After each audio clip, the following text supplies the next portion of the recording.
Pour ce qui est de l'avenir, il ne s'agit pas de le prévoir, mais de le rendre possible, disait Saint-Exupéry. Avec Connecting Leaders, je pars à la rencontre de personnalités inspirantes et je mets en lumière leur business, leur audace, leur succès. Bonjour, je suis Simonie Devec. J'accompagne des dirigeantes et dirigeants d'entreprises en forte croissance pour faire rayonner leur business. Mon expérience en tant que business partner finance et RH, aux côtés de dirigeants en environnement tech, start-up, multiculturel, mais aussi mon engagement au sein du board de l'ONG internationale Passerelle Numérique, m'ont permis de voir à quel point le leadership, c'est avant tout de l'action, de l'ambition, mais surtout des relations, des connexions humaines, socle de tout. Bref, l'importance d'être bien entouré dès le départ. Mon objectif est de partager le parcours passionnant de mes invités, leur état d'esprit, leur moteur, leur challenge et leur succès, afin d'inspirer celles et ceux qui construisent le leur. Belle écoute! Bonjour, aujourd'hui je reçois Laetitia Vito, autrice et speaker sur le futur du travail avec une perspective féministe. Laetitia revient sur son parcours d'enseignante, ensuite salariée, puis aujourd'hui indépendante. Laetitia nous raconte comment en tant qu'indépendante, elle a généré du chiffre d'affaires dès le début et comment se compose son activité aujourd'hui autour du futur du travail et du freelancing. Nous évoquons aussi le sujet de la productivité, cher aux indépendants, et naturellement, nous en venons à parler des femmes, d'argent, de choix de carrière et de vie une fois maman. Merci Laetitia pour notre échange. On aurait pu continuer à discuter tellement les sujets me passionnaient. Belle écoute. Hello Laetitia, je suis ravie de te recevoir sur mon podcast Connecting Leaders. Alors pour commencer, je vais te proposer de te présenter. Bonjour Simonie, ravie. Je suis autrice et conférencière sur le futur du travail et je suis une travailleuse indépendante depuis maintenant 8-9 ans. C'est fou, c'est ma deuxième partie de carrière. En fait, j'ai eu plein de reconversions professionnelles, plein de grands tournants dans ma vie et comme j'ai déjà 44 ans, voilà, c'est vrai que finalement, ça fait déjà plus de 2 décennies que je travaille.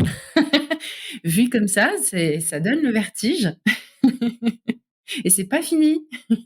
Effectivement, tu as un parcours super riche. Tu es donc autrice, speaker sur le futur du travail, avec une perspective féministe. On va revenir aussi dessus. Tu as écrit des livres et tu as créé aussi un podcast qui s'appelle Nouveau Départ. Donc, est-ce que tu peux nous partager donc ton passage de salarié à entrepreneur? Parce qu'il y a eu quand même cette bascule, si je peux dire. C'est la bascule sans doute la plus difficile que j'ai eu à faire. En fait, je l'ai faite par étapes parce que j'ai quitté la fonction publique. J'étais fonctionnaire puisque j'enseignais. J'étais fonctionnaire d'éducation nationale. J'étais dans un bon poste en classe préparatoire, donc un poste qu'on ne quitte pas. Quand on est prof, on peut pas quitter quelque chose comme ça parce que c'est un poste très désirable. Il y a quelques postes dans chaque discipline qui se dégagent chaque année. Il faut se faire recruter sur dossier. C'est vraiment quelque chose d'assez spécial. Et donc, j'ai été très heureuse d'ailleurs j'ai été très heureuse dans ce poste-là, dans ce travail-là. Et pour qu'il le quitter, il a fallu que je parte vers quelque chose de très différent et ça comportait aussi quitter la France. Donc, j'ai quitté pour rejoindre une entreprise américaine et faire du recrutement dans une entreprise tech américaine dont les bureaux étaient à Londres. Donc, on est parti en famille, on s'est installé à Londres. La fonction publique, c'est un truc très bizarre parce que tu ne démissionnes pas quand tu peux avoir un rapprochement de conjoint. Et donc, ce qui est complètement dingue, c'est qu'on est parti parce que j'avais trouvé un emploi. Mais pour ne pas avoir à démissionner, j'ai pipoté en disant que je me rapprochais de mon conjoint. Ce qui est complètement fou, ces espèces d'archaïsmes comme ça, où on suppose que voilà, si tu pars à l'étranger, c'est forcément pour te rapprocher d'un conjoint. Et puis tu peux pas obtenir une disponibilité pour des opportunités professionnelles et espérer revenir ensuite à la fonction publique. Ouais, c'est un archaïsme très dommageable parce que c'est là où il y a le moins de mobilité. Et si on pouvait garder d'une certaine manière des professeurs qui partent faire autre chose et qui à un moment veulent bien revenir à l'enseignement, on aurait un vivier intéressant de gens à récupérer.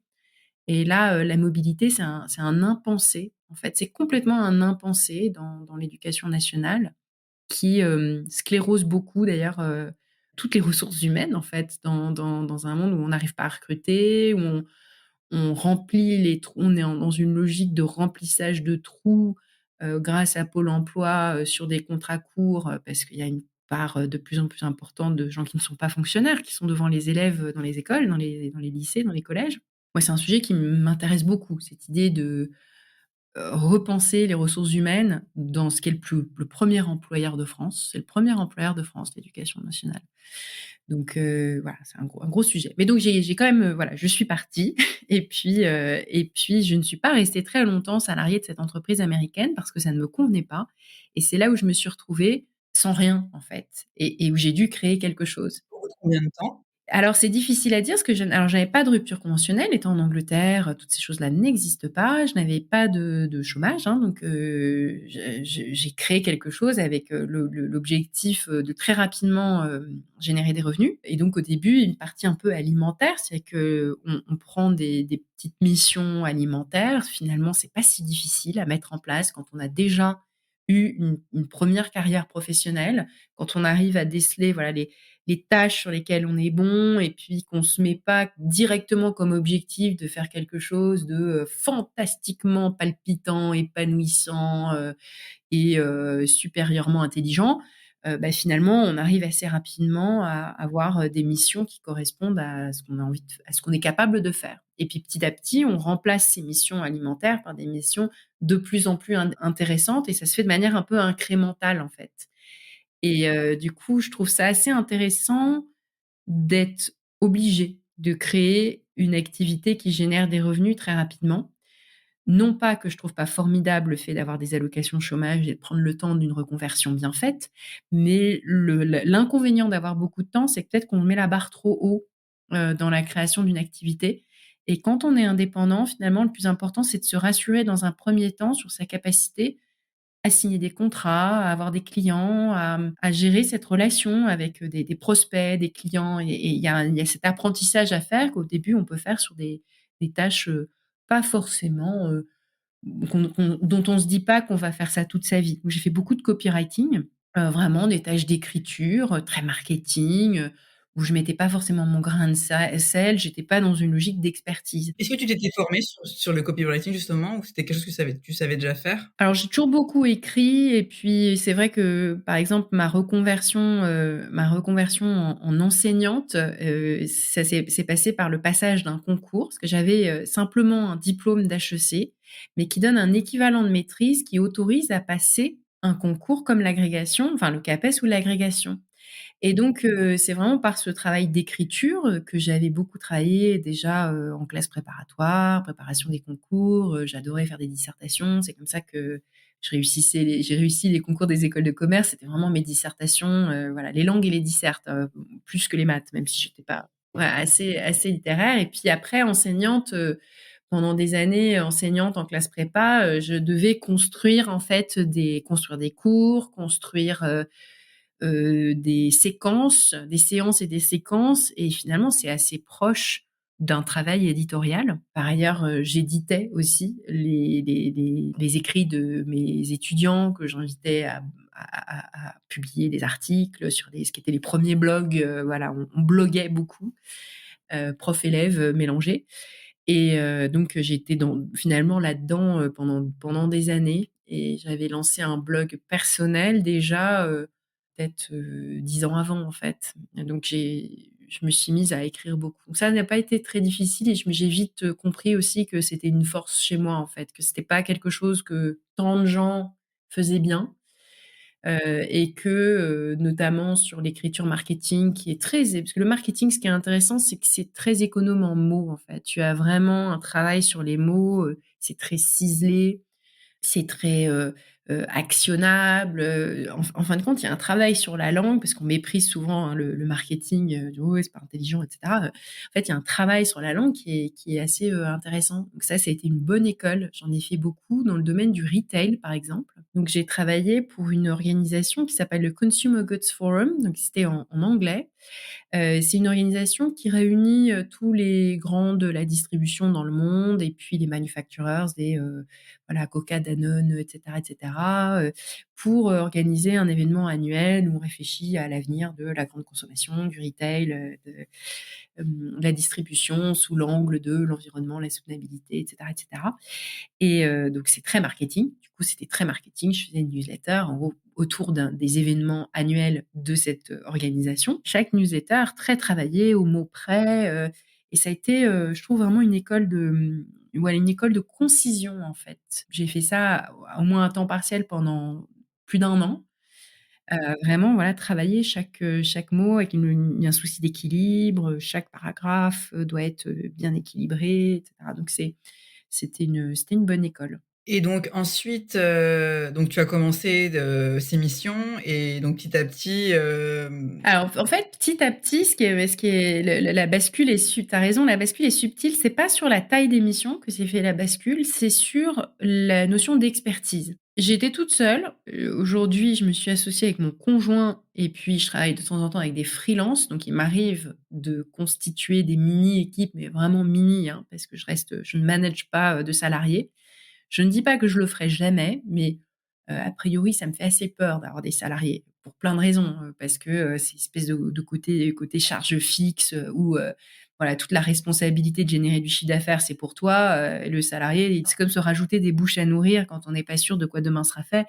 Alors que, c'est tellement facile, de recruter des gens, en freelance sur une mission quand tu as besoin de quelqu'un, tu as besoin d'un graphiste, tu prends un graphiste, tu as besoin voilà. Donc, après qui sait? Je ne dis pas jamais, mais, pour l'instant, c'est vrai que travailler avec des freelances, ça me va très bien. Et donc la bascule que j'ai opérée par rapport aux petites missions, alimentaires des débuts, c'est de petit à petit me dire: «Il faut que je construise une expertise, que je sois identifiée sur un sujet, de manière à ce qu'on vienne me chercher non pas comme pour faire du copywriting, non pas comme plume lambda, un peu interchangeable, où, évidemment on tire les tarifs vers le bas quand tu es sur du copywriting, on te met en concurrence avec des copywriters. Quand tu es sur une expertise, tu es l'experte. Bon, ton tarif, on l'accepte ou on l'accepte pas, mais on n'est plus dans la concurrence frontale avec une armée de gens qui font la même chose que toi. J'avais commencé, en parallèle de mes missions alimentaires, à, écrire beaucoup d'articles sur le sujet du travail.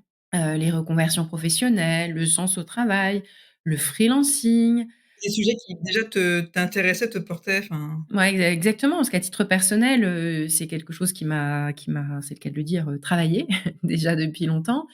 Le fait de faire la même chose, toute sa vie, ça me paraissait déjà impensable. Le sentiment d'enfermement que j'ai éprouvé quand j'étais fonctionnaire, alors que mon travail me plaisait, mais l'idée de me dire, voilà, maintenant il me reste, je sais pas combien, 33 ans, 34 ans à cotiser quand j'en ai déjà fait, puis l'idée que ça se répète, que c'est toujours la même chose, que tu sais pas à quelle, prochaine réforme des retraites tu vas être à quelle sauce tu vas être mangé et combien d'annuités on va te rajouter ou de trimestres à cotiser. Cette idée qu'en fait, tu pas d'autre chose devant toi qu'une ligne droite. Le vieillissement en fait, tu vois? Tu as plus qu'à vieillir maintenant, attendre la fin, attendre la retraite. Enfin, c'est absolument profondément déprimant. Cette idée de voilà, de cycles qui se répètent et cetera et donc j'avais déjà beaucoup de questionnements là-dessus, dont je sentais que c'était des questionnements qui étaient très partagés autour de moi. Je sentais aussi qu'il se passait avec le travail, enfin la rencontre entre l'organisation du travail héritée de l'époque, industrielle et puis, les conséquences de la révolution numérique, qu'on commençait à sentir dans toutes les dimensions de notre vie, on sentait qu'entre le choc de ces choses-là, il y avait quelque chose qui se passait de très fort. Et j'ai commencé à tracer un sillon sur le sujet du travail, des transformations du travail, de l'avenir du travail, avant que ça devienne un sujet tarte à la crème, parce qu'aujourd'hui, tout ce sur quoi j'ai commencé à écrire en 2015, c'est des sujets qu'on voit partout. Et aujourd'hui, voilà, aujourd'hui, il y a foule, sur les sujets. Je pense pas qu'aujourd'hui, on puisse se lancer de la même manière que moi, je l'ai fait en 2015 sur le même sujet. Il faudra faire autrement, quoi. Il y a beaucoup de gens, il y a beaucoup de gens talentueux qui proposent toutes sortes de, soit d'études, de recherche, de réflexion, d'inspiration, de services, de conseils sur le sujet de la détransformation du travail et c'est omniprésent. Enfin, c'est vraiment quelque chose qui est partout. Et l'avantage d'avoir commencé travailler ces sujets-là en 2015, c'est que alors il y avait pas personne, faut pas exagérer, il y avait déjà des gens dessus, hein, mais je me suis créé un petit peu une identité autour de ça et ensuite, assez vite, il y a des entreprises qui sont venues à moi pour me proposer des choses, pour me proposer qu'on travaille ensemble. Ensuite, c'est devenu, voilà, beaucoup de conférences d'inspiration, où va le travail, comment comprendre les transformations que nous traversons, sur des sujets tant individuels Par exemple, la carrière, la notion d'ambition, tout ce qui se transforme pour les individus et puis au niveau des organisations, des employeurs, avec des sujets, voilà, autour, par exemple, de la marque employeur et du recrutement, voilà, qui sont des sujets sur lesquels j'écris beaucoup avec Welcome to the Jungle, qui est devenu, voilà, mon deuxième gros client, depuis, j'écris pour Welcome depuis 2016 ou 2017 et puis je suis maintenant très, très régulière avec Welcome to the Jungle depuis début 2019. Pendant un moment, j'ai aidé à monter ce média, pour les entreprises. Donc avec des contenus sur l'avenir du travail, mais du point de vue des employeurs, des managers, plutôt que des candidats ou des salariés. Et qu'est-ce qui te plaît le plus en tant qu'entrepreneur, justement? La liberté, on voit qu'elle a un prix fort. Elle a un prix, je pense qu'on est largement aussi stressé, voire plus que les salariés, qu'on a, un peu toujours ce sentiment de précarité, même quand ça tourne bien. On ne sait pas, ce qui peut se passer à la prochaine récession, si le sujet va être porteur sur la durée. Est-ce qu'on aura toujours autant d'activités dans 1 an, dans 2 ans, dans 3 ans?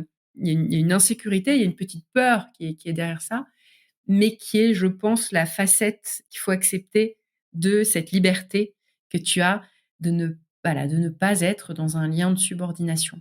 Et je me suis rendu compte que ce lien de subordination que j'ai vécu d'ailleurs davantage dans mes emplois salariés dans le privé qu'en tant que fonctionnaire, paradoxalement, eh ben, c'est ce que je déteste le plus. Et que sans doute, il existe des salariés libres et heureux, j'en suis persuadée. Enfin libres au sens, où ils travaillent de manière autonome en tout cas, mais moi, j'ai jamais vécu ça. J'ai jamais eu cette chance-là d'être, à un poste de salarié où je me sentais pleinement autonome, où je me sentais traitée comme une adulte responsable, qui a à cœur sa mission et à qui on fait pleinement confiance. J'ai jamais vécu ça.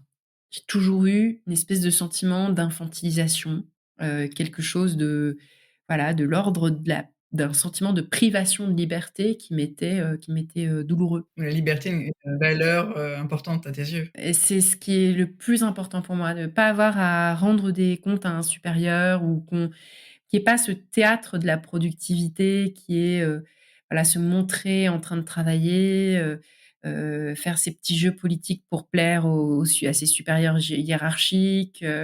Il y a beaucoup de faux-semblants, de jeux, en fait, hein. C'est un théâtre. C'est un théâtre et faire partie de ce théâtre-là, ça me saoulait à un point. Et j'ai l'impression que c'est quelque chose de l'ordre de enfin, que passer indépendante, c'est un petit peu comme devenir enfin adulte, en fait. On n'a plus à dire à ses parents qu'on rentre à telle heure, on a son voilà, je sais pas comment dire. C'est être adulte, en fait. C'est comme ça que je l'ai vécu.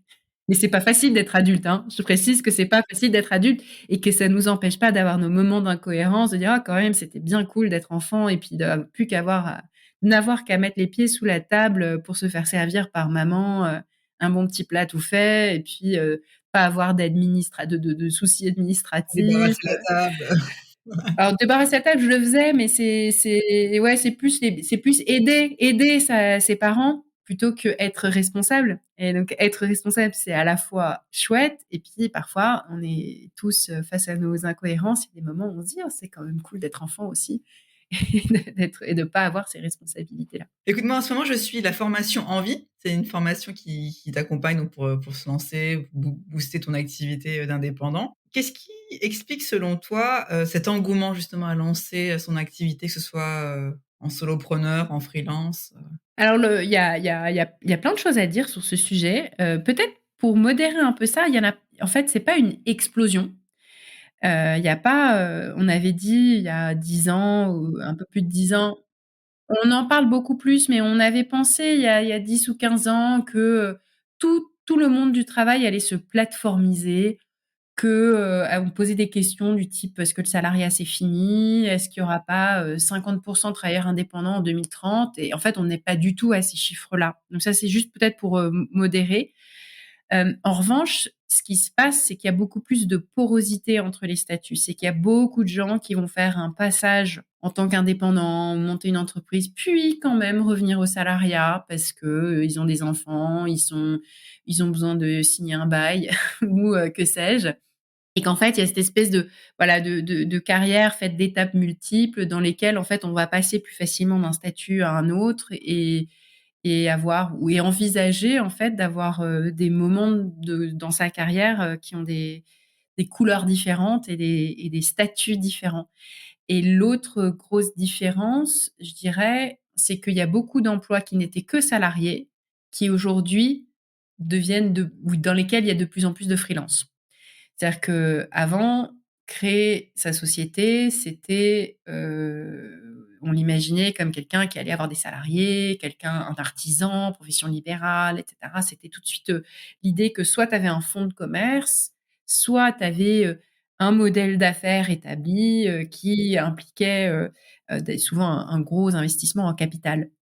Et ce qui est vraiment nouveau, c'est qu'il y a beaucoup de gens qui n'ont que leur force de travail, leur cerveau, leur jus de cerveau à offrir et qui mettent, leurs compétences, voilà, de développement informatique, de conseil, de comptabilité, même de management, même de, compétences RH au service de clients qui sont des entreprises qui vont faire appel à elles pour des moments courts ou pour des missions, limitées dans le temps et limitées en termes de scope. Et ça, c'est quand même quelque chose de nouveau. Autre chose qui est nouvelle, c'est qu'il y a plus de femmes qu'avant.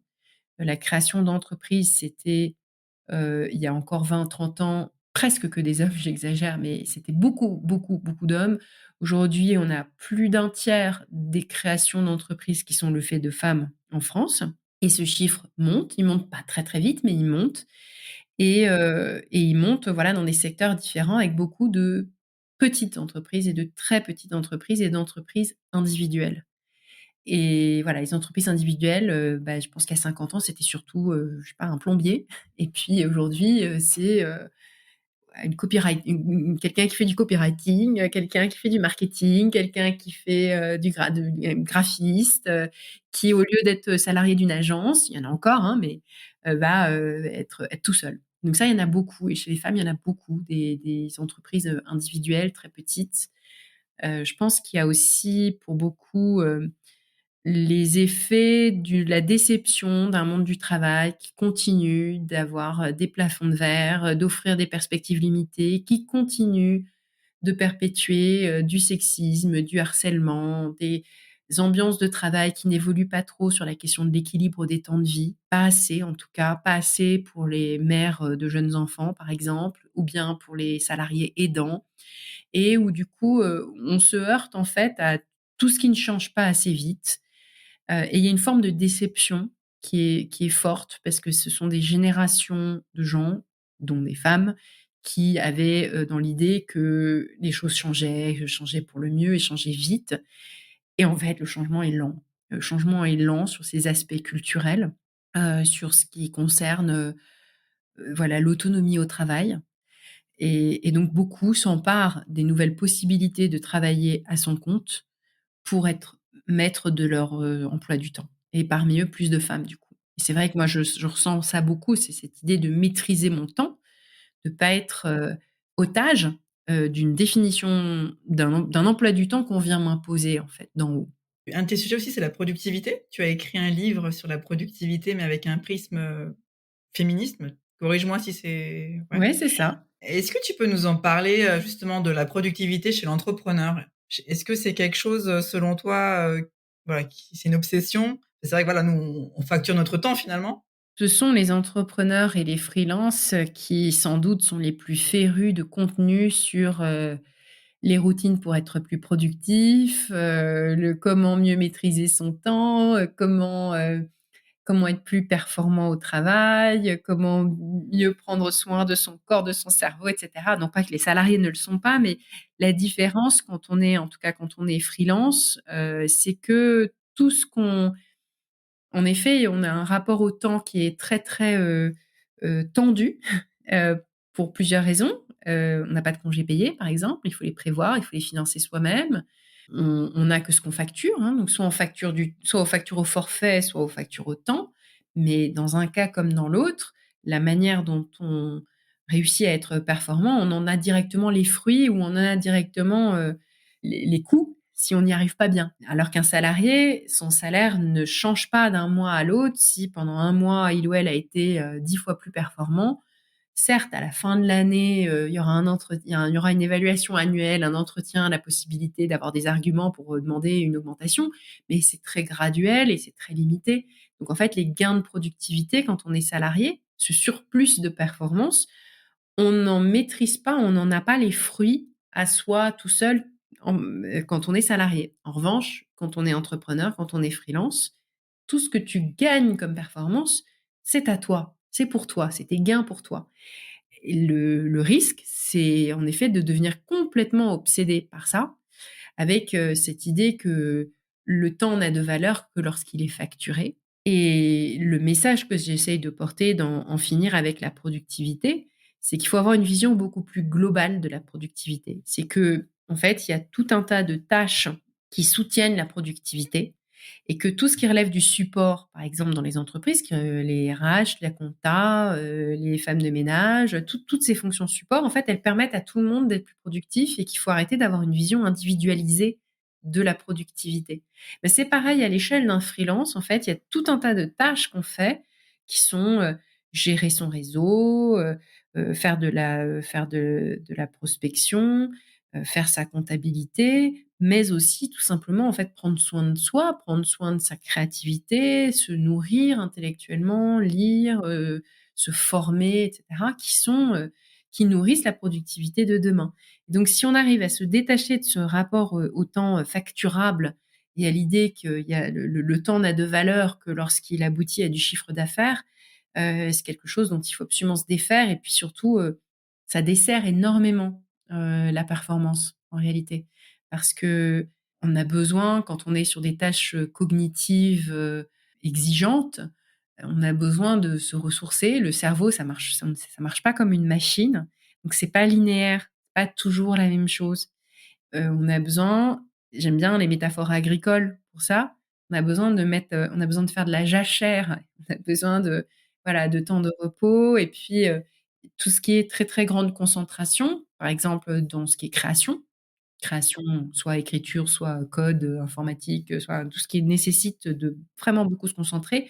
En fait, on peut pas en faire beaucoup plus que 4 heures par jour et il faut être pleinement à ces moments de concentration, de manière quasi monacale, enlever, voilà, toutes les distractions possibles, pas essayer de faire 10 choses à la fois.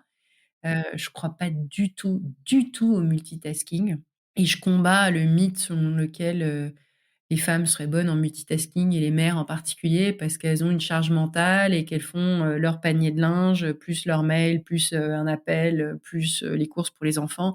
Bah, pas du tout en fait, personne n'est bon là-dedans et ceux qui le disent, se trompent en fait.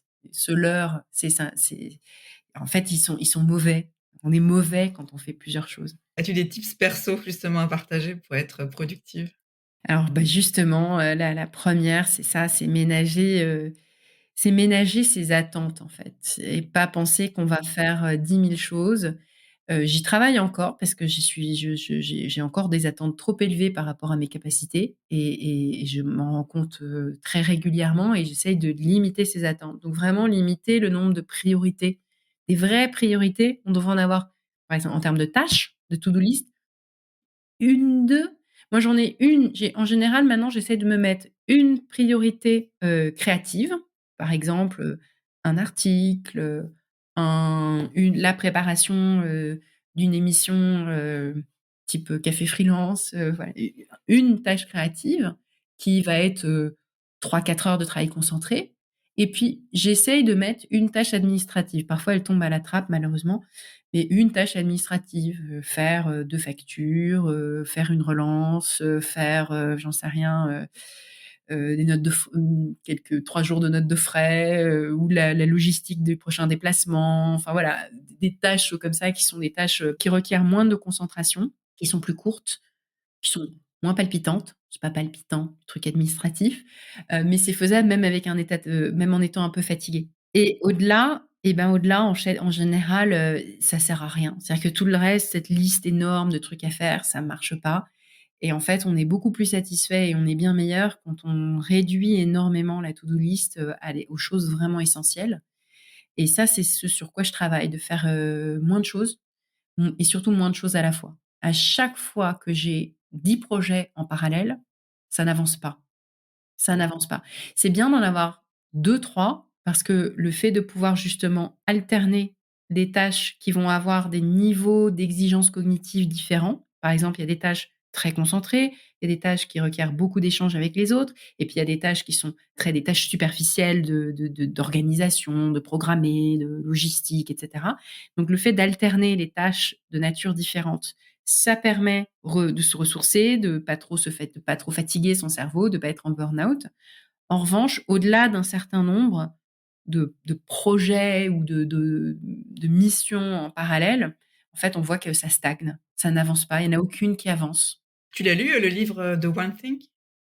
Aller à l'essentiel, ça te dit quelque chose? Ah, ça me dit quelque chose, je l'ai pas lu, mais j'ai vu le titre, plein de fois. Toi, tu l'as lu, ouais? Ouais, j'ai lu et justement, il dit de se concentrer sur une chose. Ouais, exactement et c'est difficile, hein, parce on a tellement de sollicitations, c'est comme si on était entouré d'incitations à constamment faire plein de choses à la fois. C'est-à-dire que chaque application a mis en œuvre des trésors d'intelligence psychologique pour nous inciter à, consommer leurs services, très régulièrement et le plus possible. Donc il y a des équipes entières de psychologues, de marketeurs, d'ingénieurs qui ont mis en œuvre des designs tous les plus performants et intelligents les uns que les autres pour nous rendre complètement accros à leur application.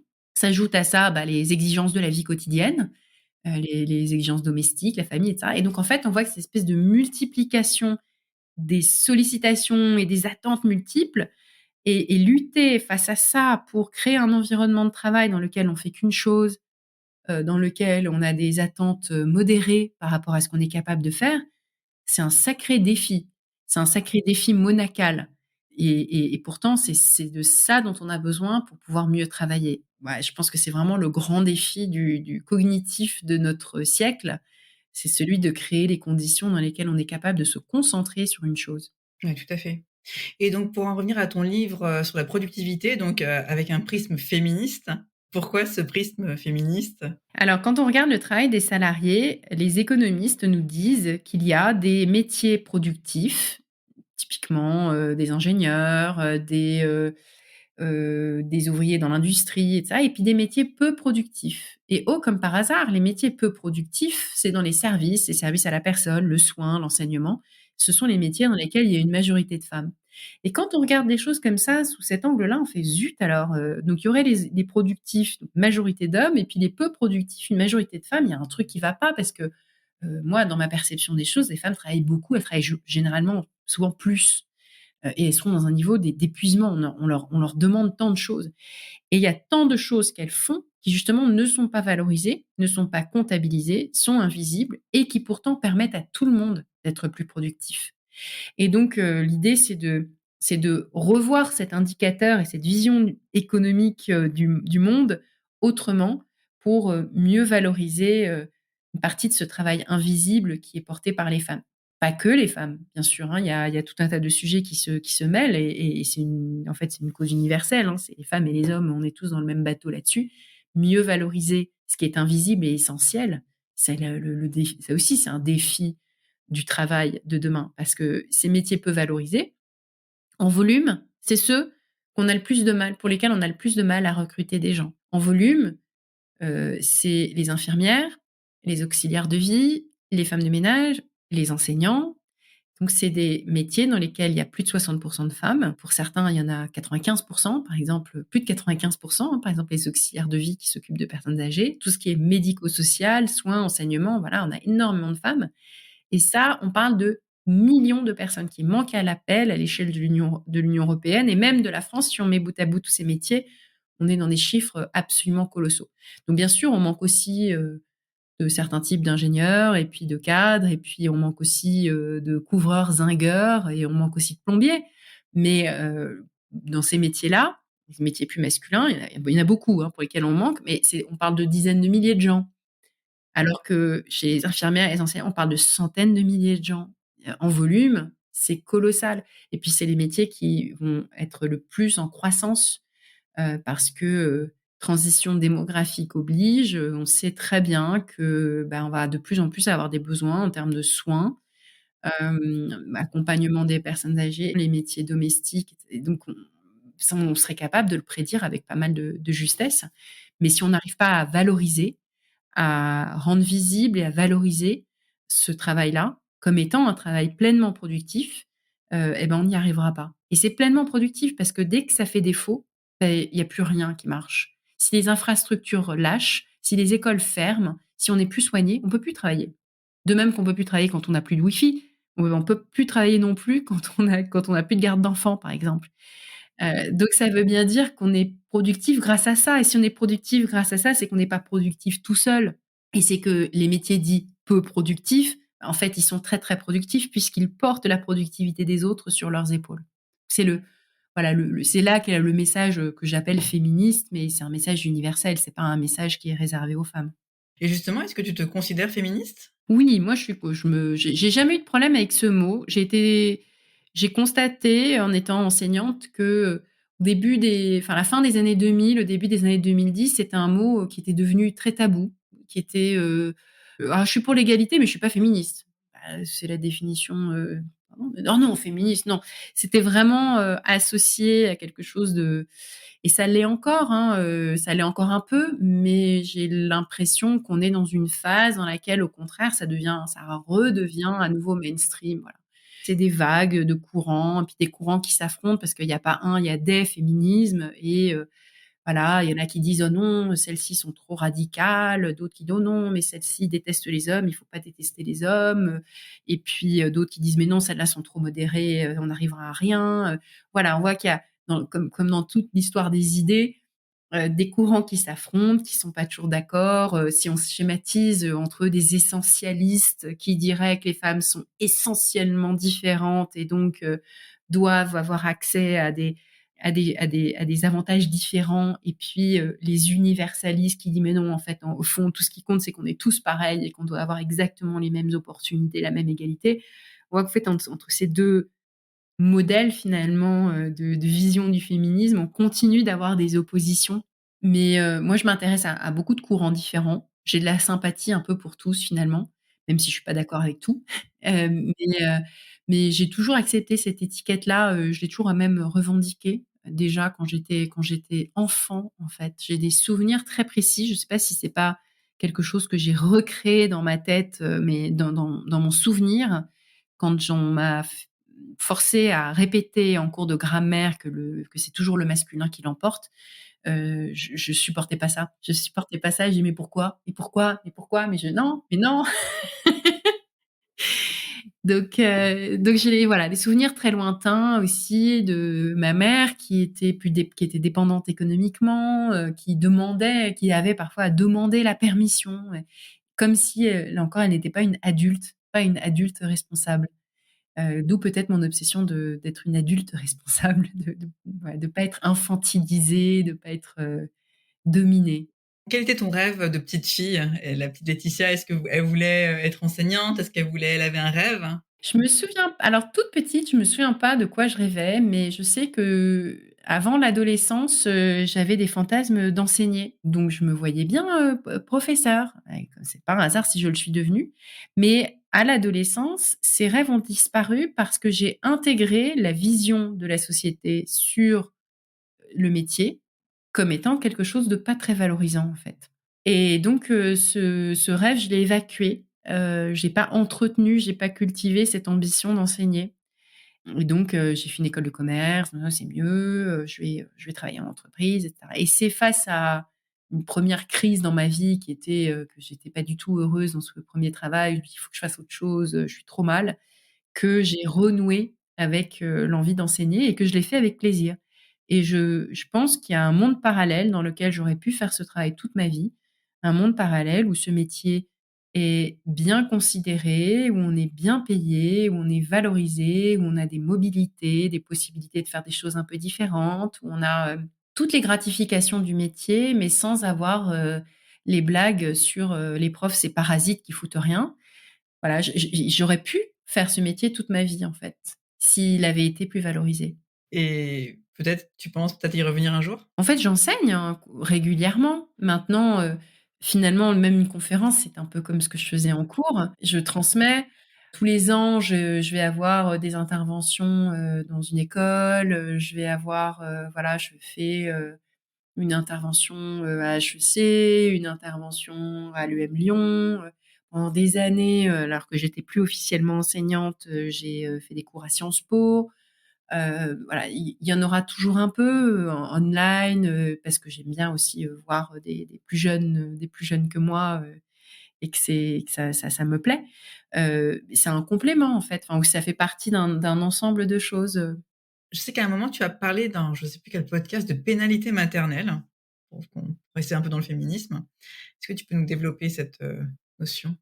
Oui, c'est une notion qui me tient à cœur. Il y a quelques années, les anglo-saxons ont imaginé ce concept pour désigner la perte de revenus, puis la perte de carrière d'une mère 10 ans après la naissance de son premier enfant. Et ce qui se passe, c'est que, du coup, on a tenté, il y a des économistes qui ont tenté de le mesurer, en fait. Se dire que si tu es passé, pendant plusieurs années à temps partiel ou que tu t'es interrompu pendant quelques années, alors surtout il y a des pays dans lesquels, les femmes s'arrêtent davantage, hein, les 1res années, après la naissance d'un enfant, et puis qu'ensuite, tu reviens à temps partiel pendant plusieurs années, puis qu'ensuite ta carrière, en fait, n'a pas du tout, voilà, ne monte pas du tout comme elle montait, et puis si s'ajoute à ça le fait qu'il y a des incitations fiscales à ce que tu ne gagnes pas trop d'argent, et ben, en fait, tu as une perte qui peut se chiffrer en pourcentage. Dire que voilà, c'est 40, c'est 50, c'est 60. Et ce qui est frappant, c'est que même dans des pays assez égalitaires comme le Danemark, comme, voilà, les pays scandinaves, bah, malgré tout, c'est quand même 20, alors que les hommes, prennent des congés paternité, alors que, il y a quand même, une considération très forte pour, la lutte contre toute forme de discrimination au travail, bah, malgré tout, moins 20, moins 20 de pénalité maternelle. C'est-à-dire que, voilà, tout ce qu'on perd, ce que ça coûte. Et en France, on en parle maintenant beaucoup. Je trouve depuis quelques années, il y a beaucoup de sujets sur, le couple et l'argent, sur, l'impact de tout ce travail gratuit fait par les beaucoup par les femmes, pas que, mais beaucoup par les femmes, qui les empêche de gagner du terrain sur le front professionnel. Et il y a ce chiffre qui a été donné par 2 sociologues que je trouve vraiment très frappant, qui est le 2 tiers, 1 tiers ou le 2 tiers, 2 tiers. 2 tiers du travail gratuit à l'échelle mondiale est fait par les femmes, 2 tiers du travail payant à l'échelle mondiale est fait par les hommes. Quand on regarde sous cet angle-là, on voit qu'en effet, il y a une mauvaise répartition du travail qui appauvrit les femmes et qui enrichit les hommes. Et que là, il y a donc ça veut dire partager les 2, quoi. Ça veut dire que le travail gratuit doit être mieux partagé, la parentalité, les corvées domestiques, le ménage, et cetera, l'aidance, le fait de s'occuper de parents âgés, et cetera. Et puis le travail payant, il doit être mieux partagé aussi, c'est-à-dire que les métiers les mieux rémunérés doivent être plus féminisés, les métiers moins rémunérés doivent être plus rémunérés, mais aussi plus masculins, et cetera, et cetera. Donc il y a enfin, des 2 côtés, il y a un meilleur partage à faire pour que, ce gouffre il y a un gouffre, en fait, de richesse entre les hommes et les femmes qui va bien au-delà des différences de salaire à équivalent temps plein. Et équivalent temps plein, on est maintenant dans beaucoup de pays comme le nôtre en dessous de 20. Mais on le voit, on en a parlé à propos de la réforme des retraites en France, que sur l'échelle de toute la vie professionnelle, ça s'accumule toutes ces choses-là, que c'est pas toujours des équivalents temps plein puisque c'est 80 des temps partiels qui sont occupés par des femmes, que quand il y a des arrêts, pour s'occuper d'une personne, pour aider quelqu'un dans le sujet de l'aidance, là aussi, c'est beaucoup plus souvent les femmes que les hommes qui s'arrêtent, et qu'au final, bah, on arrive à, 40 d'écart sur les pensions de droit direct à la retraite.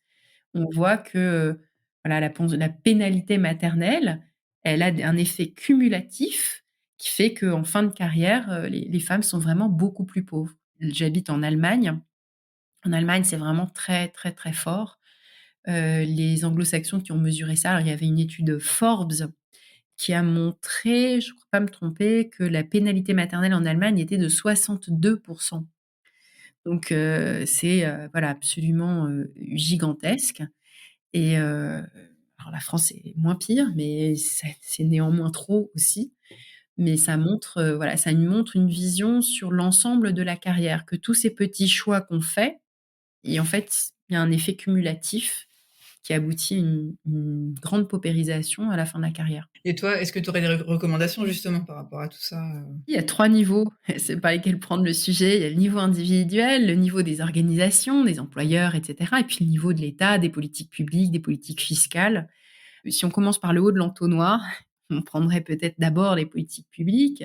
Il y a récemment la Fondation des femmes qui a publié un rapport sur tout un tas de politiques publiques qui maintiennent une forme de patriarcat d'État et notamment, la question de la conjugalisation des aides des prestations sociales qui était, traitée dans ce rapport, mais aussi la question de la fiscalité.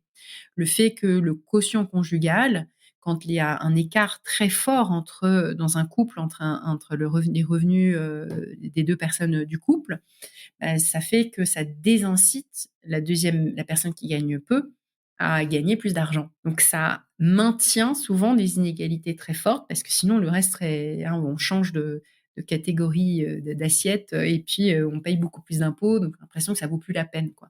Donc ça, c'est des sujets, vraiment importants dont beaucoup de pays se sont emparés. La France et l'Allemagne font partie un peu des retardataires en la matière parce qu'il y a encore cette conjugalisation de l'impôt qui donne une forme de prime aux couples très inégalitaires. Donc ça, c'est un gros sujet, le sujet fiscal. Il y en a d'autres, hein, mais celui-là en est important. Je dirais que l'autre qui est le plus important, c'est la question des infrastructures, pour la petite enfance et l'enfance. Le fait d'avoir un accès à la garde d'enfants qui soit universel, soit très peu cher, soit gratuit, comme ça existe dans certains pays.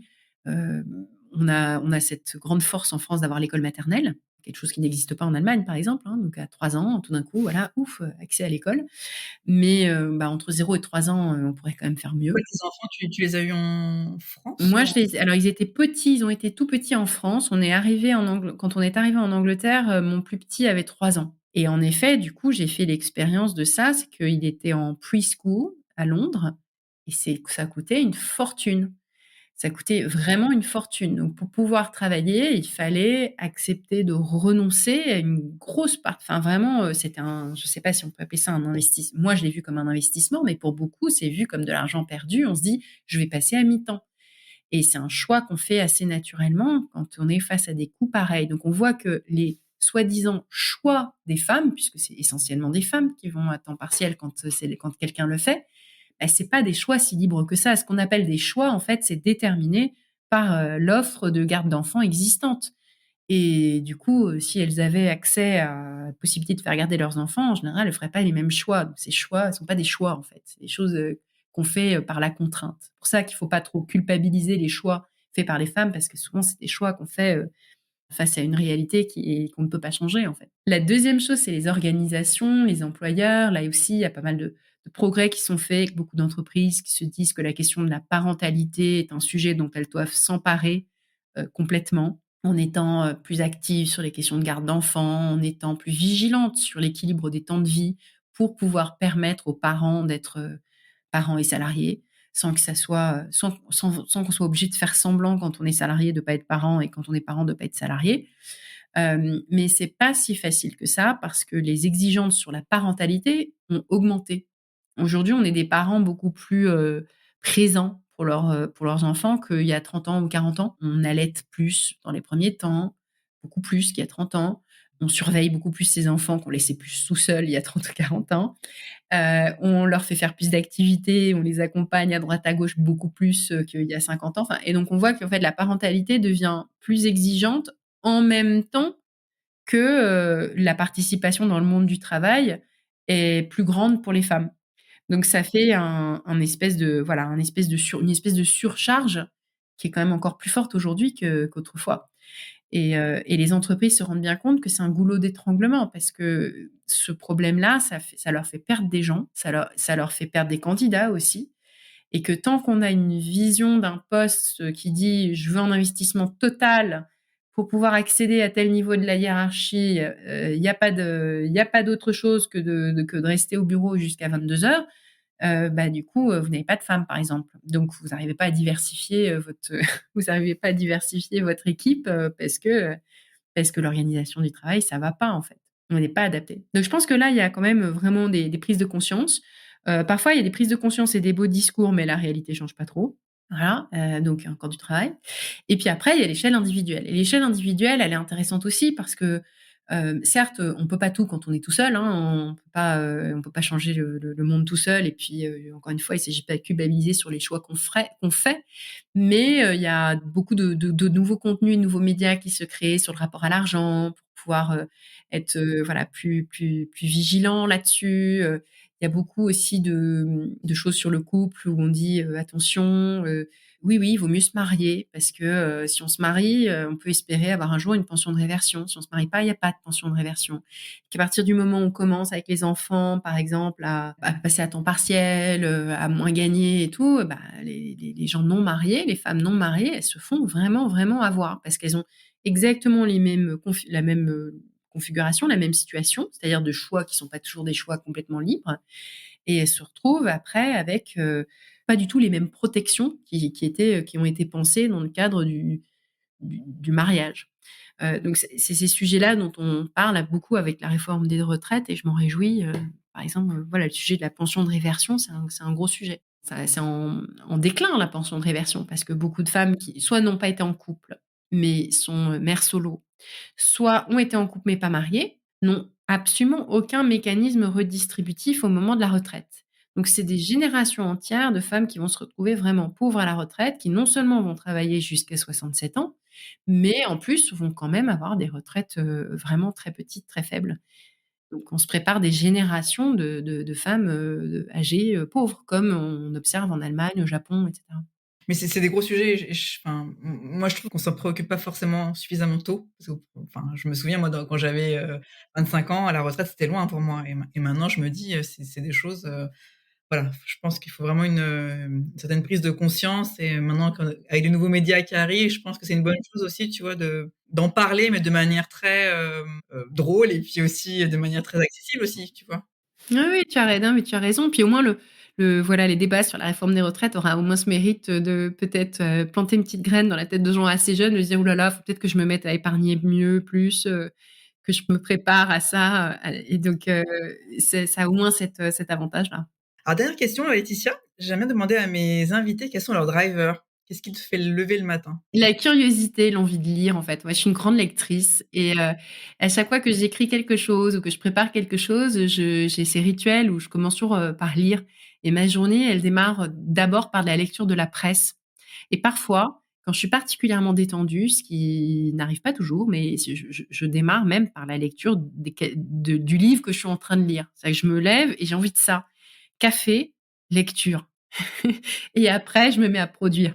Mais d'abord, c'est oui, je pense une curiosité d'abord sur, lire des idées, être stimulé, à rencontrer la pensée d'autres personnes ou simplement voir qu'est-ce qui s'est passé dans le monde. C'est pas toujours très rigolo, mais c'est ça m'intéresse. J'essaie d'avoir des lectures, en effet, pas immédiatement anxiogènes. Je vais pas dès le réveil, lire des choses sur, les morts en Turquie.